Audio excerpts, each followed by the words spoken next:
what's really happening with people analytics in Latin America, and say where both of you are located. But Mary, I'll start with you just to make it easier. I haven't done one of these with two guests in a while, so this may have to knock a little dust off, but we'll make it happen. The pretty ones. I think that the future is bright, but we need to start running, no walking. I think that for the last years, we started kind of walking, trying to see what's happening in other parts of the world. And we need to start like trying to run so that we are not kept behind with all the technology that is available. What makes Latin America interesting is that we're building the plane while we fly in it. So that is what is happening right now in Latin America. Most companies here don't have a data team. They don't have a dedicated people analytics function. So when I work with a client, I'm not optimizing an existing system.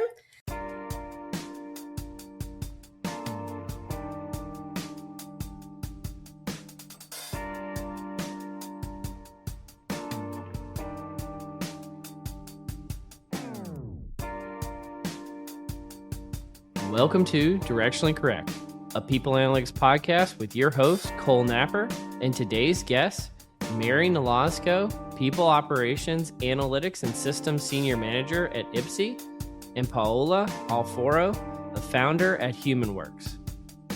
Hey, Directionally Correct fans, this podcast is dedicated to you to help educate and entertain you on how to effectively bring workforce intelligence and AI into the workplace. If you're looking to stay connected to the podcast, make sure to subscribe to Directionally Correct Substack newsletter, watch videos on Spotify or YouTube, or listen to the podcast on your app of choice. If you're looking to build up your skills this year, sign up for the Data-Driven HR Academy at datadrivenhracademy.com, where you'll learn key concepts from Cole's book, People Analytics. And if you're looking to hear from Cole directly, reach out to him at colenapper.com. As always, all opinions are our own, and thanks for being a listener. You guys want to have the real conversation about people analytics in Latin America? We do? Yes. Well, We're ready for that. What is the real conversation? Dish, come on, tell us what's really happening with people analytics in Latin America, and say where both of you are located. But Mary, I'll start with you just to make it easier. I haven't done one of these with two guests in a while, so this may have to knock a little dust off, but we'll make it happen. The pretty ones. And we will follow your lead. So you should tell us so that we don't overstep each other who should answer, or like who should you give the microphone to. Yeah. So in that way, we are going to be a little bit like organized on that. Yeah, for sure. But Mary, you go first. Tell me what's going on. So I believe that there is a lot of potential here in LATAM.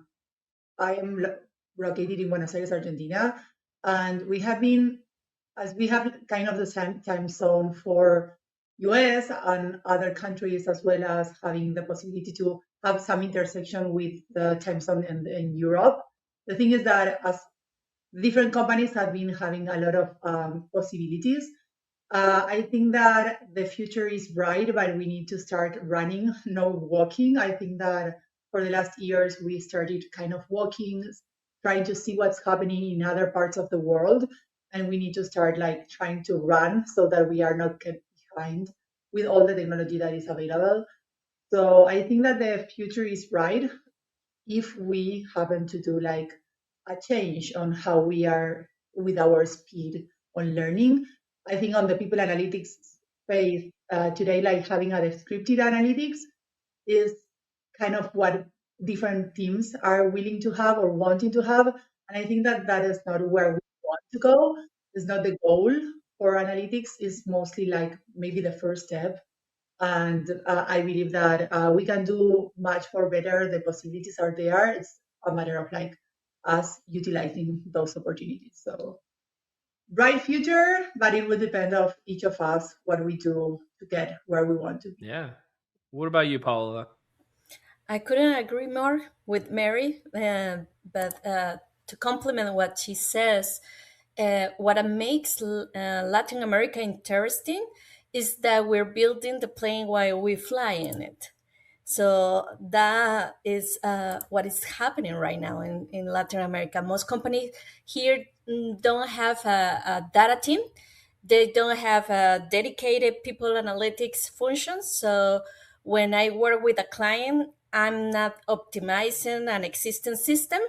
I'm building the foundation from the scratch. So and we have to help them to understand what is the foundation.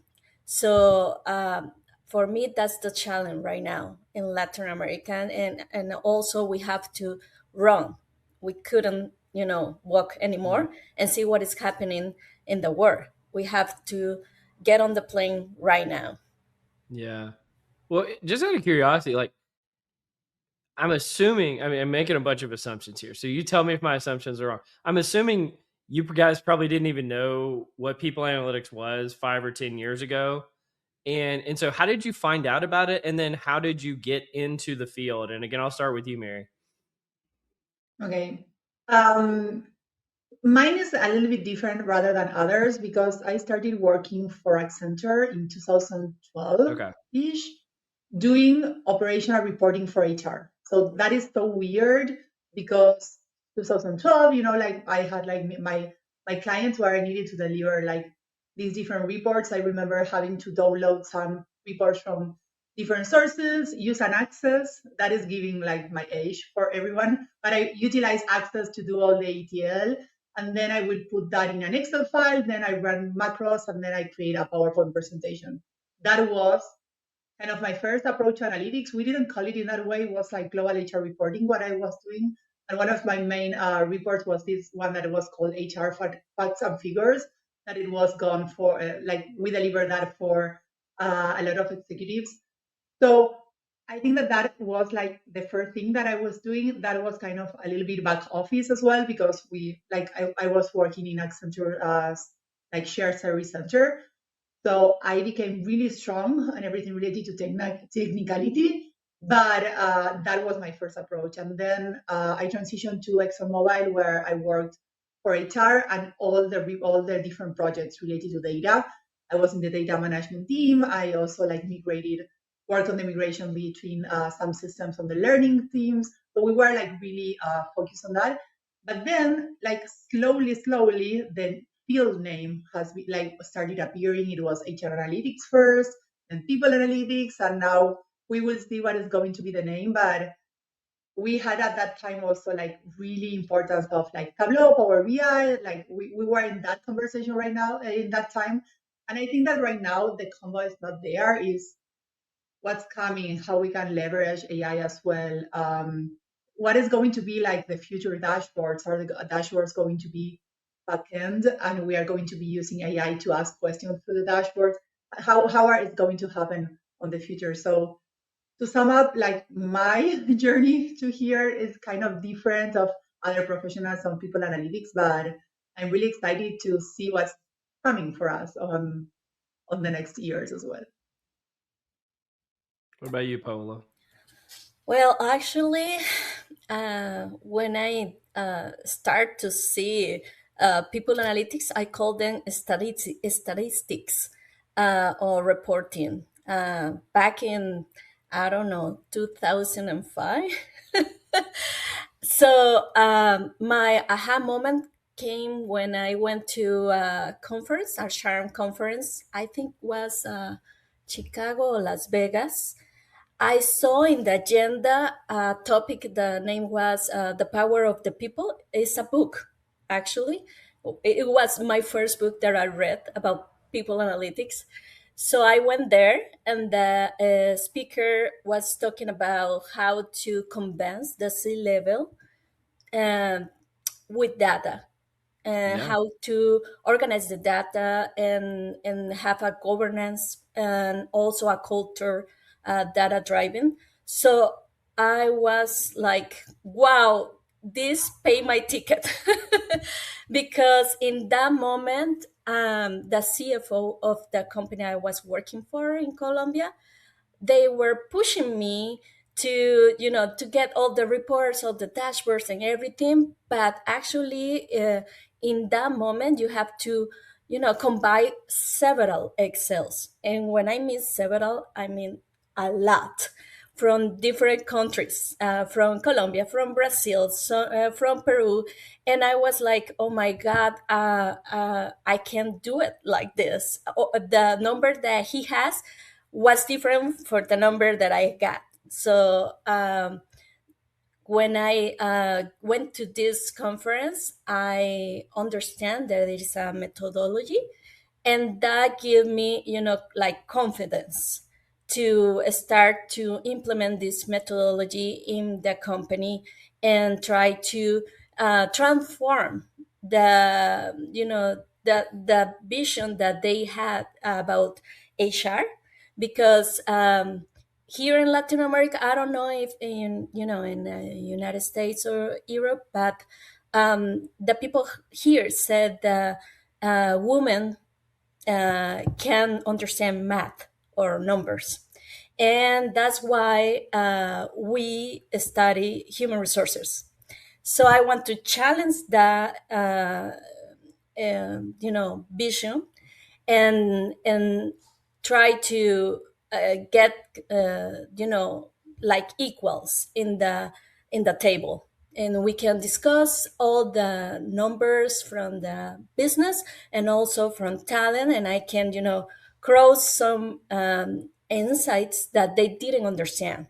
So when I start to do that, they was like, oh, you know numbers, and I say always. Come on. So it was really funny because that methodology, I think, saved my life in that moment, because I got the confidence to talk about data like never before. Mhm. Looks like you had just something you wanted to say about it, Mary. No, I was laughing because she's numbers. I am more like I was a lot of numbers as well on my early career, and I'm now you have experienced it, Paola and Paola. I'm now paragraphs. I have turned to be paragraph, and that was why I was laughing. I tend to need to put things into words, and I was laughing because I believe that that first aha moment of wow was kind of funny, and I think that we all had this moment, and it's like it's interesting to see how we can continue to grow through the numbers and turn them into paragraph message insights. So I was just laughing about that, Yeah. if that makes sense. Well, I'll put it back on you. How do you do that? I don't know. I wish I could have the kind of the way to do that, like the recipe to have that. But one of the things that I noticed when I started my career is that I was really good on creating the charts. I was really good technically. I had like a really short learning curve on like adapting a new tool, learning how to do Visual Basic macros, learning how to utilize like an access that someone created 10 years ago. But then like what we do with that, like what how we can use that. And I think that that took longer in my career. Like my learning curve on doing the technical aspect was kind of shorter than the learning curve of like translating the message, utilizing what we have created, like what are we doing this for. And one of the things that I was a little bit emotional call the other day where I was hearing you with the other call about talking about the storytelling with data book, and I was like that kind of felt that I closed my circle. Like I read that book like a little bit like 10 years ago or so, and from there to now, I'm still learning how to put things into paragraphs. But that is so important on what we do and how we do it, and this way of trying to do it in the best way that we can, and like for us to have the impact. Because if not, we lose people on the road, and that is not what we want. Well, you even wrote an article about that, right? And that's like one of the reasons why I even knew about you in the first place, Mary, is you might be the most prolific writer in people analytics right now, because I think you're putting something out like every few days.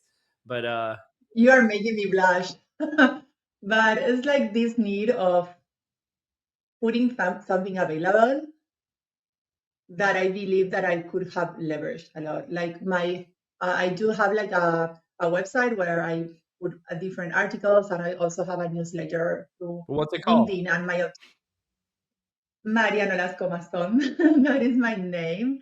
And the idea there is that for me to try to help thinking about like how we can put in easy words or like actionable and usable ways of working so that we can really put available for people different topics that are relevant for the area. And it's not only like for analytics, it's also technology, it's also how we adopt AI, how we take care of the data governance, how we utilize it for our operations teams. And my objective is try to put it into words that someone can help, and that for people is going to be practical and usable. I think that there are a lot of things going on, and I think that I got inspired on the way of like what I would have liked when I started my career to have available, and I try Yeah. to do it in that way. Well, Paola, you're no slouch yourself. You've been organizing this upcoming conference in Costa Rica, as well as you're very involved in some of the community groups in Latin America as well. Can you talk about that at all? Of course, I'm very proud about the community here in Latin America because it's like they're awaking right now or waking right now from a sleep. So that makes me really proud. Actually, Maria is one of the members in Latin America in this community, and she also teaches in Texas Tech University, the university where we are going to do this event in May.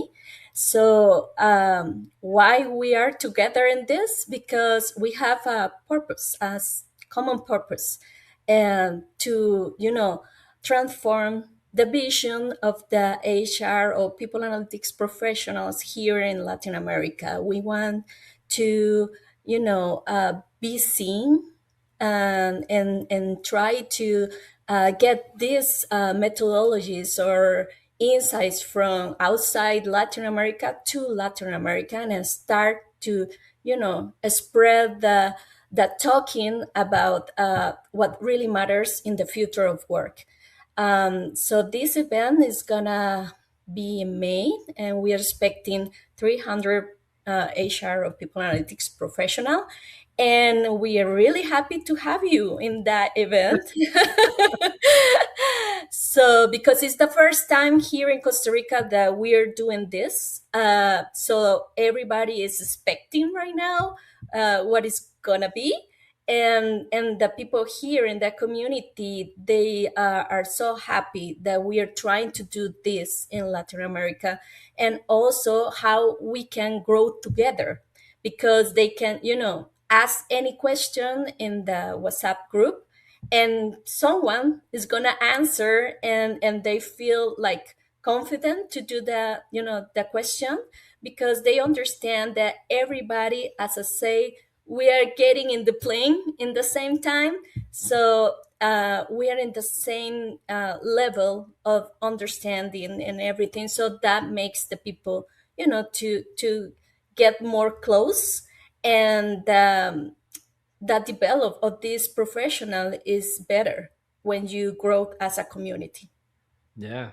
Well, I'll say for the people might be interested, because this episode is going to blow up in Latin America. Everybody's going to listen to it. Where can they find out more about the conference and who the speakers are? I tried to get Tyler Weeks involved. I think you guys saw that on the podcast. Yeah, I Yeah. try to, but Yeah. but he has a really busy agenda.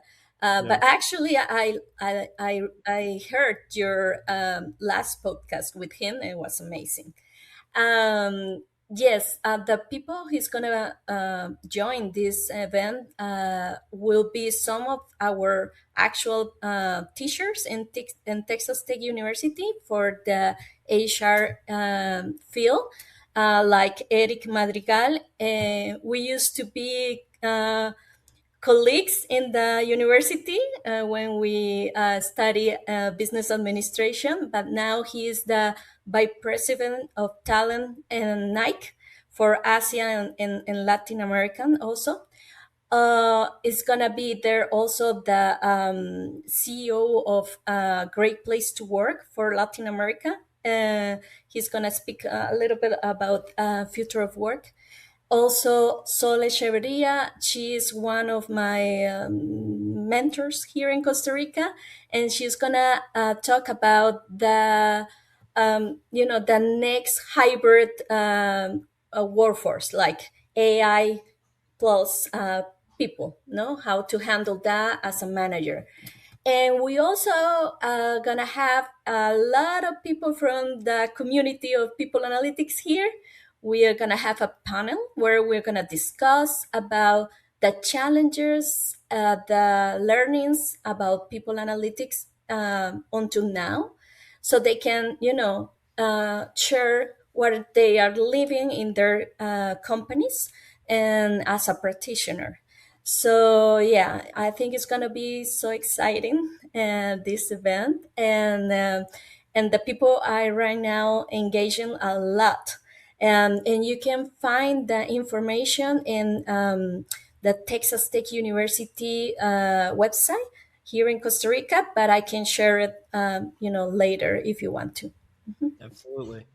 I I do have a little bit of FOMO, like fear of missing this out because I'm not going to be able to attend. No, But I just, yeah, I just have like this question about, is this going to be recorded? Like, can we join virtually, or how will that set up like be fine? I'm sorry I'm asking you here, but I'm really interested on like being able to hear the conference. Yeah, we will miss you. But yes, we will try to record some of those that are allowed to record because, some policies from some companies. But yes, we're going to record it so we can share it with the people. absolutely. Well, Paola mentioned something about what she's expecting with the conference. Mary, you're expecting something else.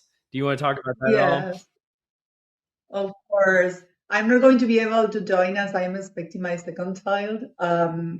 He should be coming on end of March or starting April, so I'm going to be like having the little one there, and that is why I won't be able to be joining. And I think that is a really important time of my life as well. And one of the things that I believe that is important for me to share is that the newsletter and my website that I started writing about started with this need when my first child was born. uh, I I was just thinking like, hey, we need to start thinking about the future leaders of our companies and of the world as well, how we can do for them like access to different things that like we know that they do have a lot of access of a lot of things that we like when I was born we didn't have access to that, like AI was even here, like Google was even here, like internet. I think that it wasn't even here when I was born. And then it's like how we can make them like knowledgeable of different things that can make their career path easier. So that was the first thing that my little one put the seed on when I started working again, after my maternity leave. And now I don't know what's coming after my second child is born. I was talking the other day with Cole, it might be a book, why not? Or I don't know, what could that be? I don't see myself writing a book.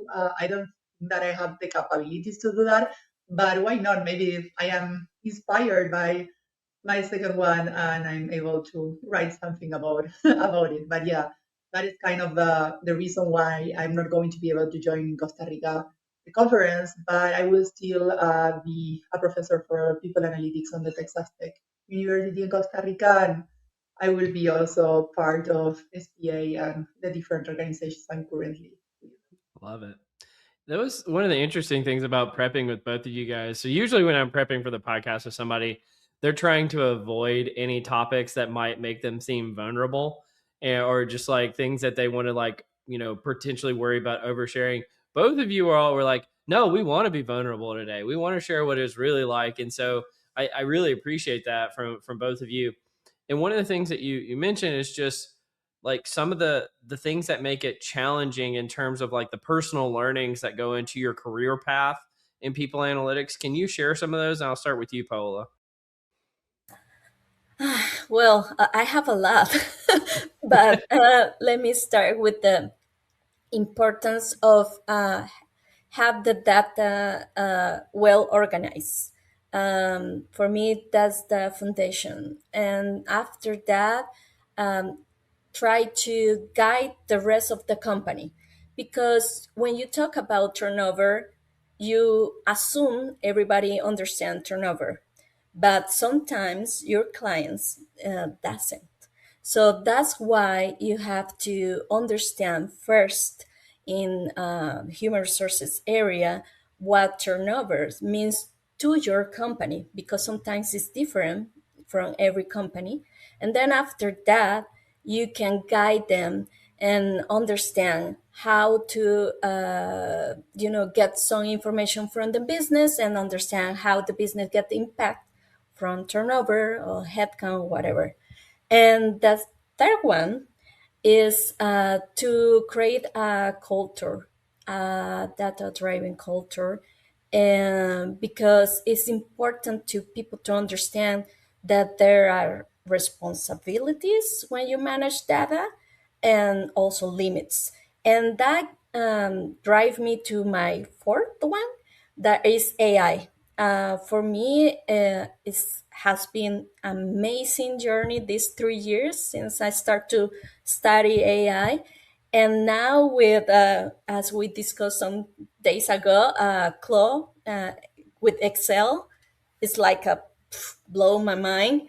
And because I it took me like several weeks to do something, with Excel and get the dashboard and get the insights and everything. And now in 30 minutes, I can get all the insights that I need from the data. So my concern right now with AI is how we're gonna, manage this, because everybody now can use this tool. I'm gonna say that, but it's like a ecosystem. So everybody can build something, and the companies are gonna have, like the same with Excels, a lot of GPTs or something like that, and how we're gonna manage this, so we can also get some benefit from that. So that's my concern right now, and I expect to learn about that in the future, because I think we need to jump in this area right now, and get the most benefit that we can with this ecosystem. I just want to say, like, I'm so in admiration of you guys because I know English is a second language. And so it's just like coming on and doing a podcast, especially a highly technical podcast, is probably like so challenging. And so I just really appreciate you right now. But Mary, did you have anything you wanted to share in terms of like the things you were thinking about in your personal growth? Um, yeah, and thank you for that. Like you admiring us, I think that is in the other way. So I'm really humble of like you sharing that with us. I think that, and one of the benefits that LATAM has is that we are kind of strong in English because we start learning Mm-hmm. English since our like kinder three or something. So I went today to the meeting of the new year, because here in LATAM we are starting the year, like the educational year for the kids. Mm-hmm. And my 3-year-old kid is going to have 1 hour per day of Oh, English, wow. and he's only 3 years old. So I kind of like wanted to share that with you as well. Yeah. But one of the things that I believe for me was critical and took me along, and I was sharing before, like some minutes ago, it's about how I was being like really able to build analysis, pull the data, create the charts, but I was really struggling with the influence. And I think that when we move towards our career and like we grow in the career, if we don't have influence, if we cannot influence on others, like we cannot work. We are going to just like be, and then all these tools that Paul was sharing about, like Claude and all the tools that are going to come, can do a lot of things that we were taught to do in our early stages. And now we have those tools, but now if you cannot translate, like if you just can see the inside, but you cannot get others to be there with them with the inside and try to translate them, that is not going to be like useful at all. So I think that my focus right now is like how we move from dashboards to kind of maturity on how like teams move like from how we have like descriptive reporting to how we can interpret it, like predict it, I don't know, and influence. And I think that that is really important, our focus on. I think that we don't need to have like the perfect data. We need to have curiosity. We need to have like consistency. We need to have like willingness to translate all that we are seeing. And it's about like trying to like I think that people analytics now is like more about trying to help people or someone make a better decision tomorrow than they made yesterday. And I think that we should try to communicate the message of like start small, kind of pick a problem, deliver one insight, improve like how we communicate it and build it from there. And I think that communication influence is kind of or having this paragraph that I was mentioning before, kind of the key of everything because I don't know from here to 5 years and I don't want to frighten anyone, but are we going to have people analytics, as a field or not? And it's like how it's going to be evolving. And I think that from LATAM, how quickly we can evolve as well is one of our main challenges. What makes you even ask the question if people analytics will continue to be a field? Is the AI going to replace though, like is like different tools going to replace us? Is it? Like I understand that for me, AI is kind of a megaphone that strengthens what we are sharing. But if we have the correct data in the place that we have with the correct accesses, AI can amplify what we have there. And maybe all these, like all what we knew about the ETL, that is extract transform load, is going to be done directly by someone. So we might have like these people analytics speakers or translators or business partners, but are we really going to need someone knowing SQL or knowing how to build a dashboard, or is like the code AI going to make it for us? That is something that I really want to continue to learn SQL though or Python, but what is going to happen there? Can I say something about that? I don't think so because right now I'm working with AI every single day, and they have a lot of errors, a lot, and you have to always review the things that they the outcome they give you. Always you have to review what they saying, how they saying, because they don't have all the context that we do as a humans. So I think maybe we are gonna transform our role into something more, you know I don't know, like uh, level two, something like that. Yeah, but to understand or to guide these tools to in the context that we are, because they won't. I mean, they won't have the opportunity to understand all the context. I think so. Yeah. Okay, well, I'll bring you back in here, Mary. Then, um, No. While she was sharing that, I was remembering how we need also to mentor our, like junior folks to do what they need. They don't have all the context. Like, I think that the parallelism about like AI, how we need to teach AI, plus how we need to encourage our junior folks to to avoid errors, to check the data, like there are a lot of the kind of the we can have a parallelism there as well. Yeah. absolutely. Well, Mary, you were also a professional volleyball player at one point. Can you tell us about that? And does that relate at all to how you think about analytics? A lot, a lot, a lot. Yes. The other day I was doing numbers and it was like almost 20 years ago, and I cannot believe I'm saying that because I was thinking about that. I used to play volleyball during my last years of college, and yeah, I really like it. I'm tall, so that my wife like really hate it helped as well. But I remember taking metrics, taking information about what's that our contrincants and us as well by paper. And in the middle, I will be talking to the other one that is on my right or my left. And then I might miss some information and I might put that information there because we needed all those 25 points of that set. So, and now I have been watching a lot of the US LOBV, the lab league. I really like it. And I have seen how metrics have shifted. Like there are these tools that already take metrics of like how is the speed of the ball, where it's like the percentage of possibilities that maybe the player doesn't know where the ball they're going to put the ball there because maybe they improvise in the moment, but the tool already knows which is the probability of that going in which area. And I think that better metrics is not going to like just describe performance.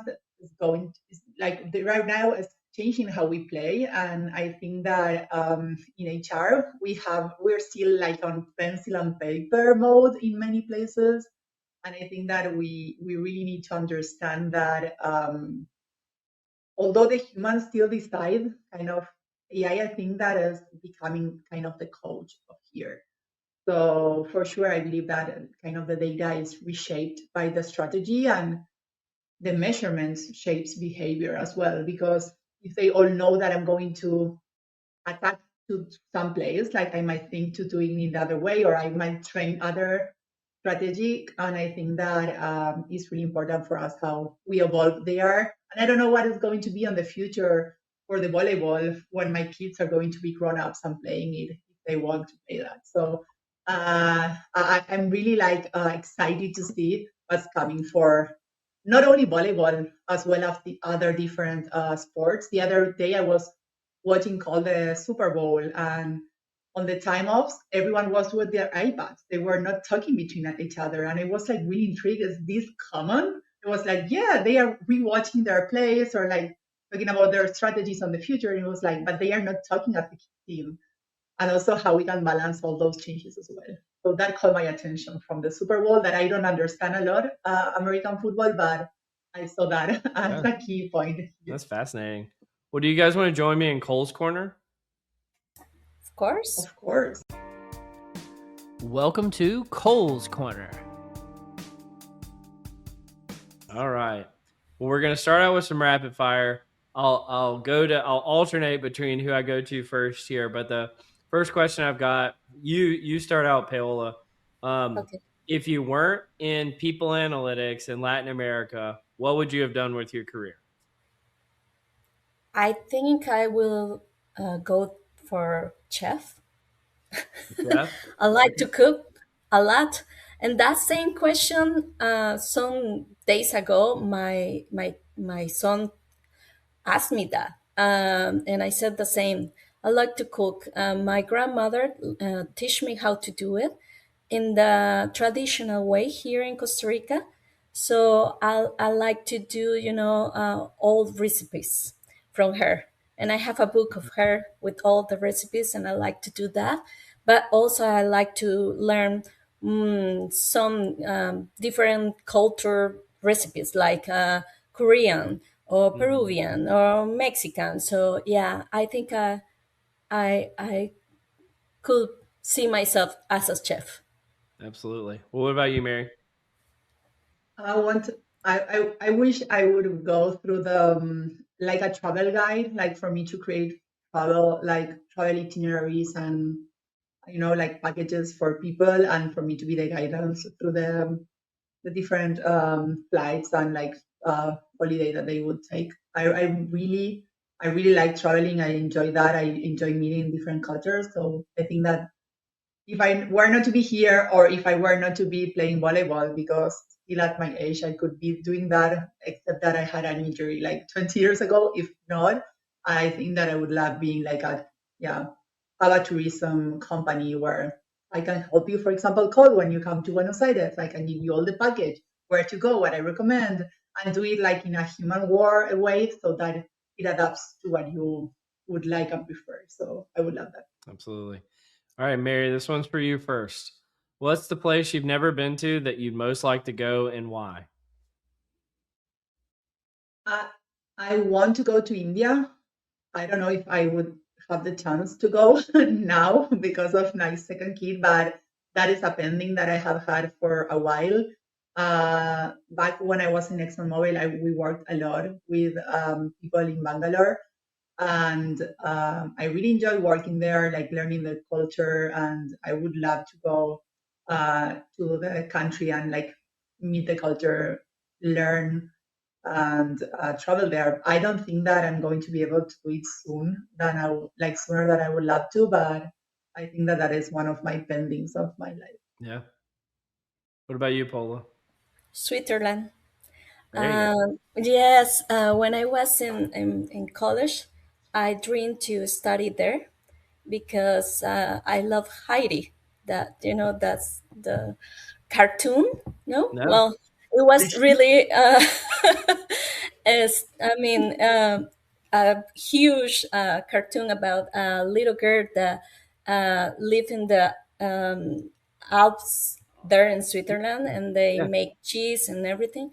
So I realized I want to go there and then study there, but I couldn't. I went to Spain, Mm. so I want to really bad go to Switzerland soon, because I want to take the train in the mountains and try to ski also or snowboard. Long time I don't get that bored, but I would try. And I think also the culture. I met some people from Switzerland, and I love the fondue. I love it, and how they reunite at nights and tell stories. I love that from Switzerland. Yes, Nice. yeah. What about you, Cole? I hope you stay Buenos Aires for sure, but no pressure at all. What about you? Well, since I'm already going to Costa Rica, I have to say Buenos Aires, right? So if I ever come Yeah, down there, you have to take me around, Mary. and we're Yeah, booked I in would. Costa Rica. Well, if Cole give me more days, I can, design everything from beaches to mountains and volcanoes. Absolutely. Well, if you were a character in any book, TV show, or movie, who would you be and why? And Paola, I'll let you go first. You're gonna laugh about that, but I would like to be a Storm Halle Berry. Uh, uh, From X-Men? Oh, that's awesome. yes, I love it. Because you can control, the weather. I mean, wow. So yeah, I would like to be Storm. All right. I like it. What about you, Mary? I would love to be Hermione Granger with the clock, where you can do a lot of things at the same time. Yeah, I would love to have that power of like, I don't know if you guys like pronounce it in that way, or how do you like, is the girl on Harry Potter? Yeah, Is I it mean okay, the correct? in the movies they pronounce it Hermione, so I think you said it right. Okay, okay, good. Because I wasn't sure, but the first, when you asked, the first thing that came into my mind was, I wish the day could have more hours. I wish I could have more flexibility in the hours that I have. And if I could stop and then have, because energy, I have a lot. So I can use my energy with other timing and like be in the same place at the same time that I would love to be honest. What about you? Yeah. Well, I'll answer it in a future podcast. How about that? Okay. Um, so I got one big question for you both. I'm actually really curious what you say about this. So you are both more in tune with the people analytics community and LATAM than really anyone else. So what are kind of the hottest topics that are going on there, but also what is Latin America's secret weapon for people analytics that maybe other areas don't have? I think the secret weapon is that we like to be in community. We really get to know each other, so we get confidence with the other side. And I think that's our secret. And the hot topics are like, I don't know where I can begin with people analytics in my company. Do I have to be data science to be in people analytics? Uh, um, that's the two that I remember right now. I don't know, Mary, with the students also. for me, the kind of what we bring into the table is the curiosity that we have and the adaptability. Like LATAM is really used to need, like all the countries, like they have the same. We need to adapt. We have been adapting as countries, and not only talking about like inflation, that if we compare like US versus LATAM or like, but also like our lives, we need to adapt it. And I think that that flexibility is something that is needed also in this field because it is evolving all the time. It's not a field that is going to be shaped in this way now. So I think that it has been growing, and I think that that is one of the most important things that we bring into the table. Plus the language and the time zone difference that also gives us like a little bit of like green light for us. Like I don't know, I work from Buenos Aires, but the company I work for is in the US, so that is something that my English, my the time zone that I am, but also my skills allows me to do that. Yeah. And as hot topics, I think that we really need to understand how to go through from an Excel to something that gives us a little bit more of automation. And I think that we're going to be hearing a lot about like how we can do things with the same quality but in the less time. And I think that that needs to really evolve through that, like how we can start really measuring objectives that we have, how we can like start doing processes that is not going to take us redo them every time that we need to launch them as well. Absolutely. Also, how to convince the sea level. I don't know why, but yeah, they always ask about how I can build a storytelling that convince the sea level. That's other topic that they Yeah. always ask me. Interesting. Hmm. Well, let's move on. Let's do some what am I reading? So the first one that I have for you all is it's from a LinkedIn post, which I'll get to in a second, but the article is called "Do People Listen to Cassandra? Persuasion and Accuracy in Geopolitical Forecasts." And this is from the Personality and Social Psychology Bulletin Journal by a few different authors, published last year. And this one is relevant for me because of my recent research called Fault Lines that came out. But the LinkedIn post that talks about this is from Minerva Psychology, and they did a really interesting breakdown in this article that why people can't recognize the truth when they see it. And so they said there's a disconnect between what persuades people and what makes a prediction about the future accurate. And so they found that looking into kind of these super forecasters, as they're called, the people that are super forecasters share some kind of general some characteristics in common. They have high rationality and expertise. They have high trustworthiness and motivation, and high emotional composure. But one of the things that they figured out in this study that where people kind of were swayed to predict the wrong things about the future is when people had high confidence in their results, even if they didn't have expertise. If they had high eloquence and fluency, again, the super forecasters who didn't have that weren't seen as credible, and that they were dissuading but irrelevant, meaning they would pick up on things that were irrelevant to the prediction and really overly focus on those things. And so the takeaway from this is that, you know, visual or valid or rational cues about things like expertise or rationality or trustworthiness or emotional composure, these are sometimes drowned out by people by other unreliable measures that are irrelevant, such as confidence or eloquence or dissuading, but irrelevant information. And so if you're really trying to forecast the future, basically focus on the facts. Well, what did you guys think about this article? And do you have any thoughts on super forecasting? I agree with the article, and I don't want to go to politics, but that's what is happening right now in Latin America. The people see that the facts, the data, but they don't understand. They think the truth is in other way, and they build stories about that. And you can see it that also on LinkedIn. Sometimes I read some posts and I said, no, that data is not correct.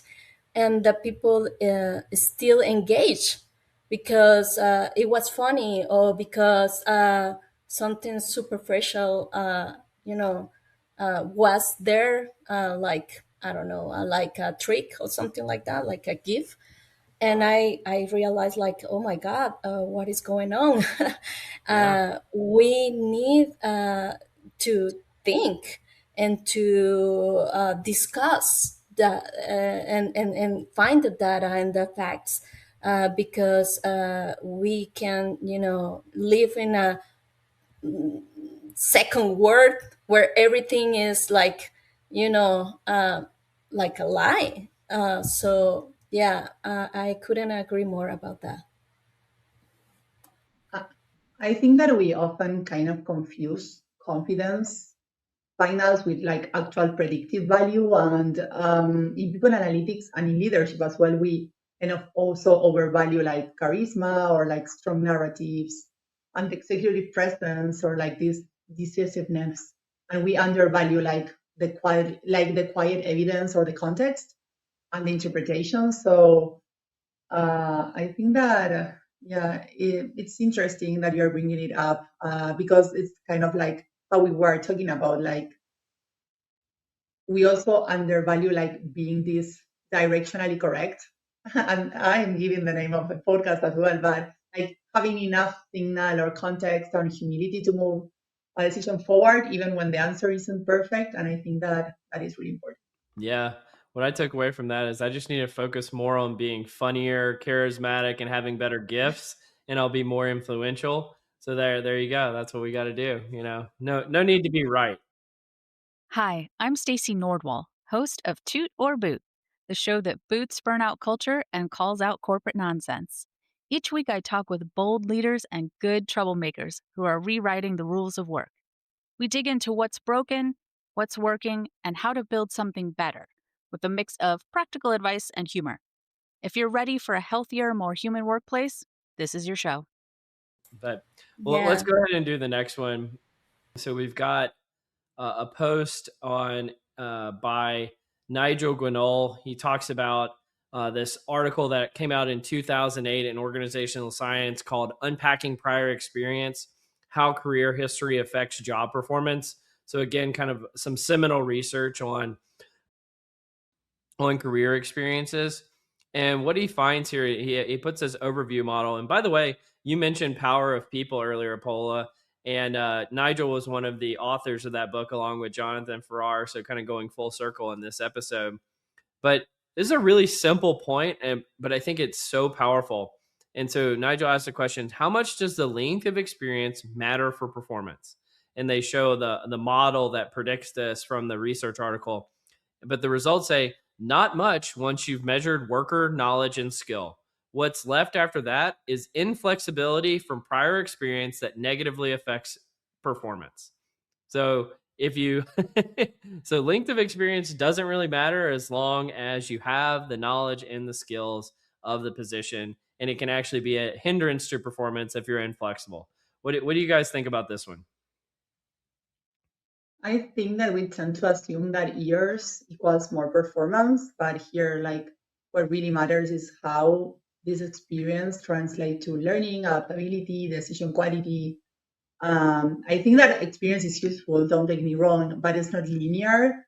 And this is kind of not going to help us like automatically predict, like for it to be automatically predicted.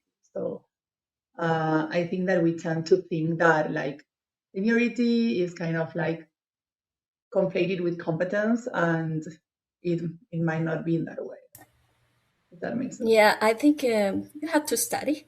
Also, not only have the experience, you have to study and be aware about any others kind of view of some topic. Also, to listen a lot. And why I said that, because in my own experience, I learned from the best because LinkedIn, was alive. So I can talk with David Green. For me, is my hero. So I was like, oh my God, I can talk with him and I can, realize things that I didn't know. And I can, take those insights into my company also and for my learning. So it's not like Mary said, it's not like a linear journey. It's like a bumpy journey that you have to experience with all the resources that you have next to you. That's what I can say about that.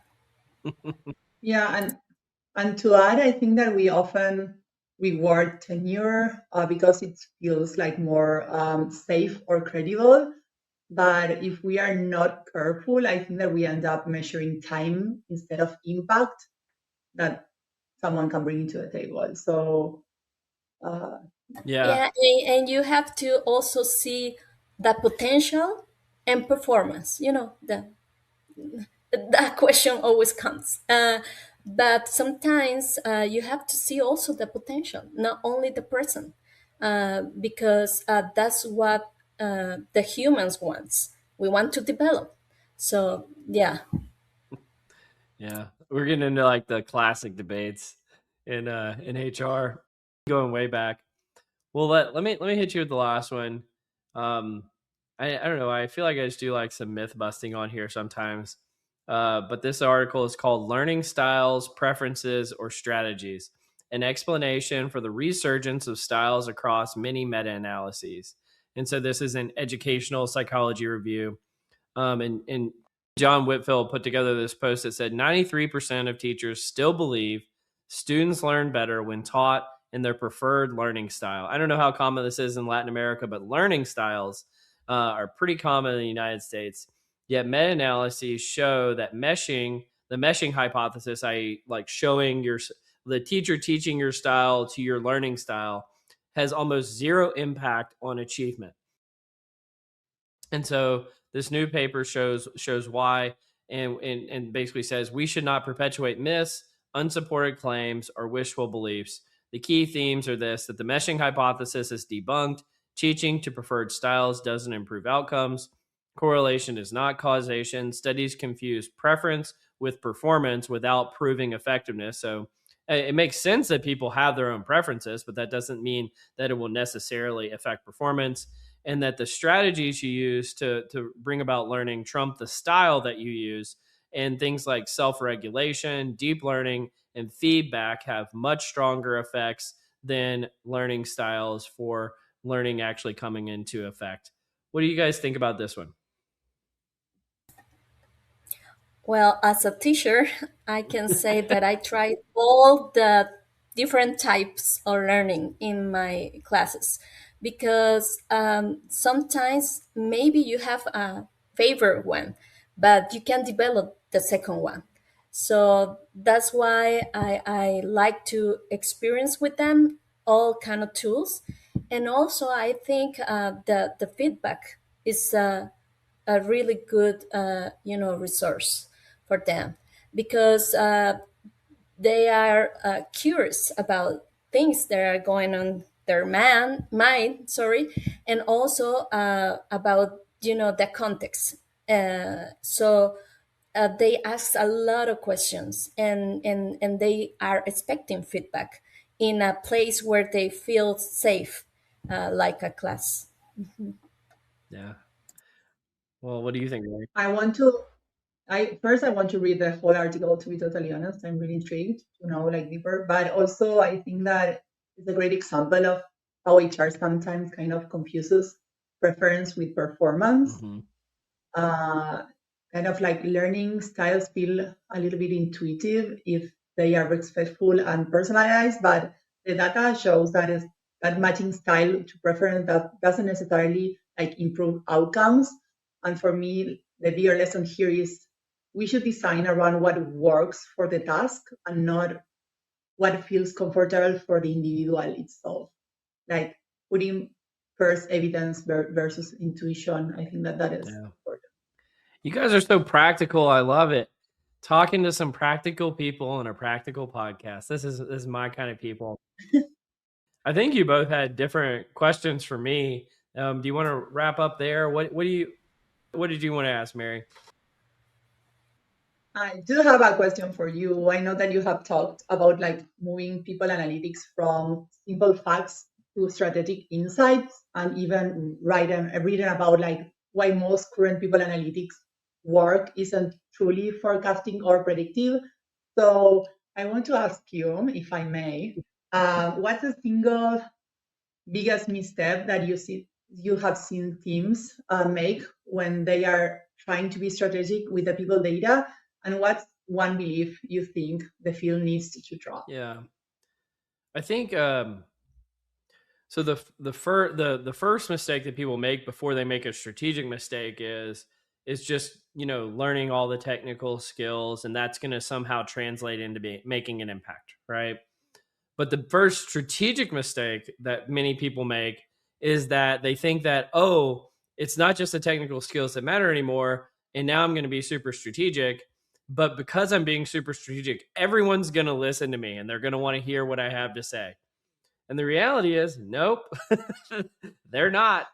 No one. And so the real reality, which actually is kind of funny, goes full circle to what we were saying about using better gifts and being funnier and having charisma.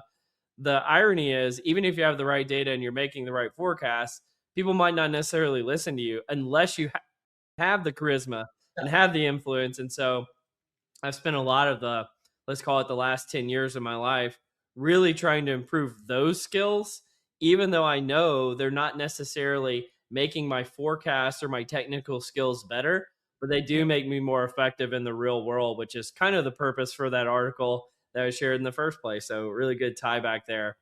Do you have any thoughts on that, Mary?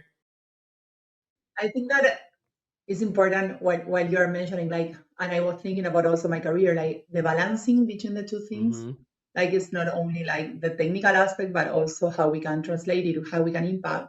And maybe this charisma, like adaptability, something that we need to have for us to have influence in others. Yeah. And Pao was also talking about like how we can influence the C level for them like to understand why it's important people analytics. And we are like going all over the same thing. I think that we need to understand data. We need to understand how to use it. We need to understand how to have a good data quality. We all really need to understand that, but we also need to understand how we can impact on others. So I think that finding kind of the right balance, or like understanding where you are standing from. Maybe we all have this charisma that is with us, so we need to focus on the more technical part for us to, with the charisma, don't like lose the people because they don't trust us, or in the other way, like if they cannot understand what we are talking about, and for them is another language, how we can get to our audience. I think that finding the correct balance there, I think that is kind of key for the future professionals in this field. Absolutely. Paola, I think you had a question too. What is yours? Yes, I do. Many HR leaders, especially in emerging markets, feel expected to speak data without always having the foundation or the confidence that we're talking about right now. From your perspective, what separates those who successfully develop the analytic voice from those who remain hesitant or intimidated? Yeah.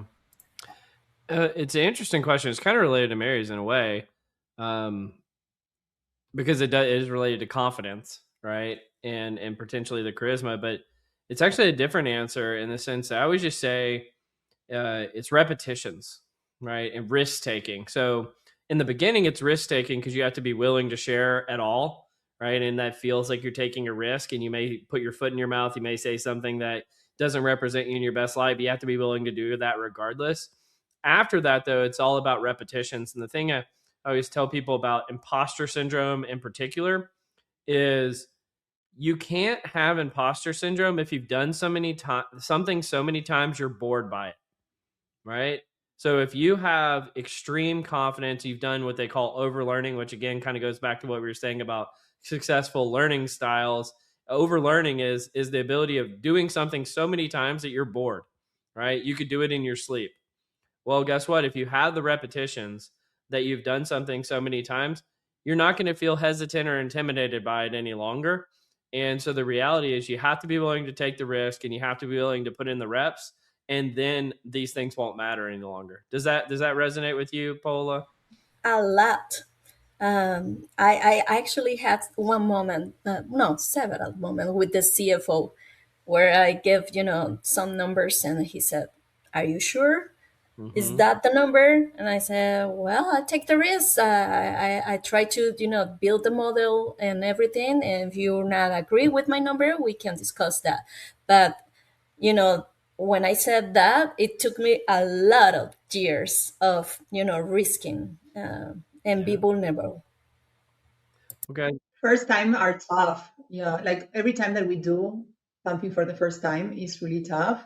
It doesn't make like our second time less tougher than, but what it does is like to give you like a little bit more experience of what you have learned. You could have done better. You could adapt or do it in another way. And this is not only like in our day-to-day like professional lives, but also in our personal lives. Like that is what we need to do, like learn about what we did, what we could have done differently with the context that we had at that time. Absolutely. Yes. Well, this has been fantastic having you both on the podcast as guests. I've known you both for a little while now. I want to make sure we promote, Mary, your blog and your website. Fantastic. Paola, and both of you are involved in Texas Tech, Costa Rica program. So if anybody's wanting to pursue, continuing education, definitely get involved there. Check out the Costa Rica conference that we've got coming up as well that we'll link to and everything else. Anything else you guys want to promote, and where can people find you if they want to reach out? I want to promote my community also, our Oh, yeah. community. SAP for Latin American. You can reach Mary or me if you want to be part of that. And thank you, Cole, for giving us this opportunity to be, seen. That's what we're looking for here in Latin America, to be seen, and they understand that we are a talent also that are trying to get into, the next future of work.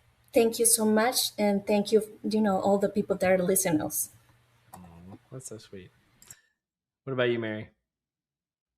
Um, you can all contact me through LinkedIn. I'm available through there. I really try to answer all the messages that I have. I have been having like a pace of like a little bit more like with days, but the idea is that you can read me through there. You can follow my newsletter where I do put some articles there as well. So looking forward to connect. And again, like as Paul said, I'm really grateful for this opportunity. Hoping our English was good enough for you all to understand. And it was at least my first time doing a podcast, so I really enjoyed it as well. So I had a little bit of imposter syndrome, to be honest, but now I can do as many podcasts as needed because I have already been through the first time. So Yeah. that is great. And thank you for that opportunity. You took the risk. Now you got to get the reps in. That's all it takes. But I appreciate you both. This has been a lot of fun. So you've been listening to Directionally Correct, a People Analytics podcast with your host, Cole Napper, and today's guests, Mary and Paola. Thanks for joining me today.